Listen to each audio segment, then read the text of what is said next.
Bon, reconnaissez qu'à chaque fois, on a l'impression de ne faire que déplacer le problème, non? Je salue d'ailleurs la constance avec laquelle vous continuez à m'inviter, évacuation après année, année après année, émission après émission. Et finalement, je dis toujours la même chose depuis 2018, maintenant, depuis le début de cette crise du crack, que déplacer les campements ne résout pas le problème. L'évacuation ne résout pas le problème. Il ne fait que le déplacer. Ouais. On en a à nouveau l'illustration dans le quartier Charlemagne, qui est vraiment, c'est les confins des 18e et 19e arrondissements, ce quartier-là. Il faut quand même savoir, pour replacer les choses un tout petit peu dans leur contexte, notamment historique, que ce quartier-là, ce quartier Charlemagne, quartier de la Porte d'Aubervilliers, est une zone d'errance des toxicomanes depuis des années. On en parle et je vous en remercie à votre antenne aujourd'hui, mais c'est une zone d'errance des toxicomanes depuis des années. Malgré les installations et les déplacements de camps, cette zone-là a toujours été une zone assez fréquentée par les toxicomanes. En 2018-2019, pendant l'hiver, les riverains, c'est passé totalement sous les radars médiatiques. Les riverains, dont beaucoup qu'on a vu dans votre reportage, ont bloqué plusieurs soirs d'affilée le passage du tram pour protester contre la présence des toxicomanes.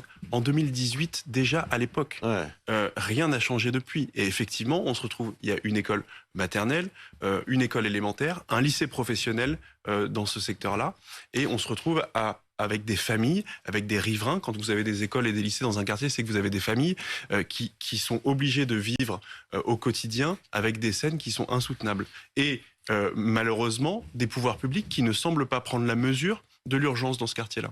Ouais. D'autant plus que si on écoute bien les témoignages, beaucoup de parents disent il va y avoir un drame.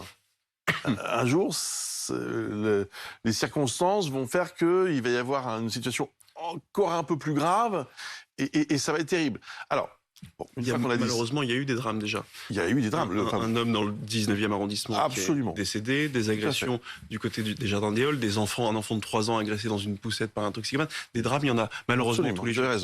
Vous avez raison. Bon, qu'est-ce qu'on fait alors? Pourquoi est-ce qu'on n'arrive pas à gérer ce problème, ou à régler plus précisément ce problème? Parce que personne ne s'est engagé dans une véritable politique de soins des toxicomanes. Pendant des années, le ministère de l'Intérieur est monté au front en envoyant des forces de sécurité, sauf que malheureusement, avec tout le respect que j'ai pour les forces de sécurité, c'est pas des policiers qui vont venir à bout d'un problème de santé publique qui est le fléau de l'addiction. Non, mais c'est nécessaire aussi.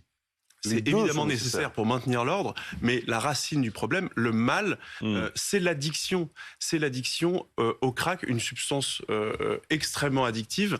Et de la même, il n'y a pas de politique aujourd'hui pour mettre hors d'état de nuire les toxicomanes. Les toxicomanes qui sont un danger pour eux-mêmes, qui sont un danger pour autrui. Vous savez, quand vous avez une personne en situation de démence sur la voie publique, elle est immédiatement prise en charge, elle est déférée, et le juge prononce une injonction de soins, et elle est internée en asile psychiatrique, en tout cas en établissement psychiatrique fermé, pour justement la protéger contre elle-même et protéger la société. Pourquoi est-ce cela, même si évidemment la psychiatrie est le grand malade de la santé publique. Mais pourquoi est-ce que ce qu'on est capable de faire en la matière, on ne peut pas le faire pour quelques centaines de toxicomanes? Ça fait depuis 2018 que j'en appelle à une solution de soins, une solution de prise en charge. Et à côté de ça, on a des plans crack, 9 millions d'euros annoncés au début, qui se sont transformés en 25 millions d'euros en 3 ans, 25 millions d'euros jetés par les fenêtres littéralement parce que le problème s'est aggravé, des riverains qui souffrent, des commerçants qui souffrent, des toxicomanes aussi qui sont aux prises avec cette drogue et qui souffrent, et rien ne change parce que personne ne veut s'engager dans une politique de réduction des soins.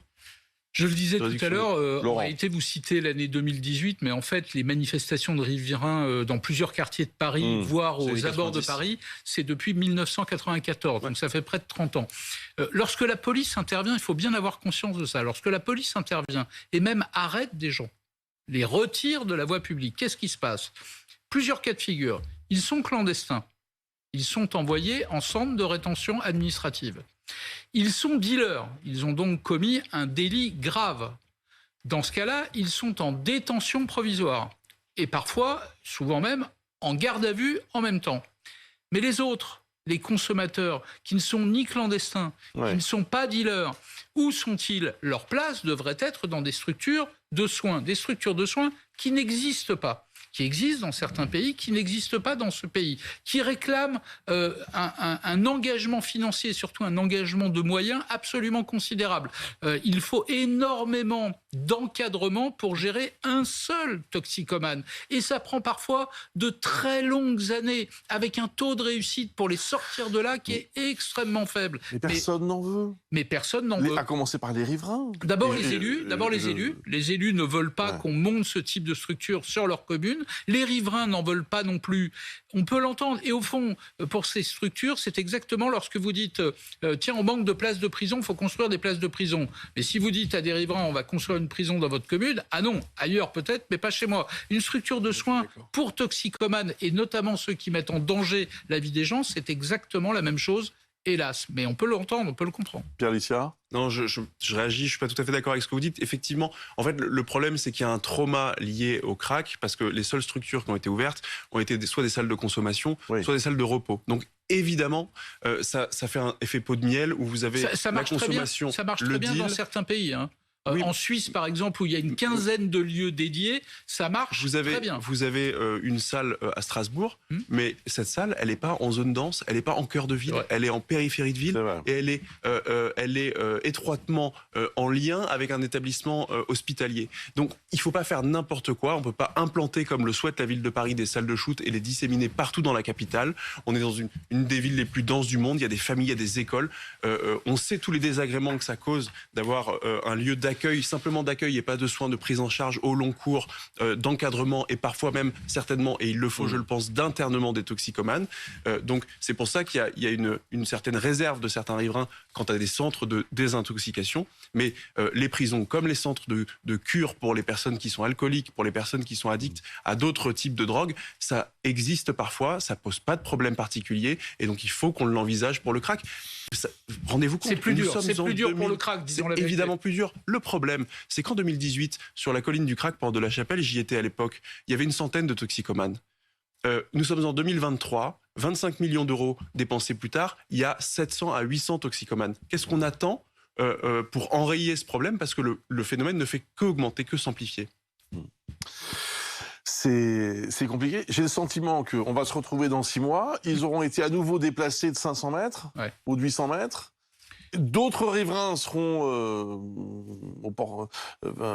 dérangés, importunés. Ils seront toujours dans la rue. Alors que le lieu où ils devraient être n'est pas dans la rue. Ils seront peut-être pas dans les mêmes rues, mais toujours dans la rue. Bon, à suivre. Il y a un responsable ou pas? Honnêtement, c'est une... Non, mais aujourd'hui, tout le monde se renvoie la balle. La grande difficulté, c'est que moi, je suis assez convaincu qu'il faut un vrai plan hors sec, en fait, contre le crack. Il faut pas un plan crack, il faut un plan anti-crack. Il faut la mobilisation aussi bien du ministère de l'Intérieur, c'est une évidence, mais aussi et surtout, et il ne s'est jamais engagé sur cette question-là, du ministre de la Santé, et également quelqu'un qu'on n'entend pas du tout, M. Dupond-Moretti, ministre de la Justice, parce qu'il faut donner aux juges et à l'institution judiciaire les moyens de prononcer des injonctions de soins. Aujourd'hui, ça n'est pas le cas, pour une raison simple, il n'y a pas de structure. Donc vous pouvez prononcer toutes les peines de soins que vous voulez, il n'y a pas de structure de prise en charge. Et donc quand vous avez ces 3 ministères, vous associez ensuite la région Île-de-France qui est tout à fait prête et qui l'a fait savoir à de nombreuses reprises, à mettre au pot commun en espèces sonnantes et trébuchantes pour construire des centres de désintoxication. Justement, nous sommes prêts à la région Île-de-France à le faire. Personne ne nous saisit cette main tendue, ni le gouvernement, ni la ville de Paris, qui est omnibulée par cette volonté d'ouvrir des salles de shoot.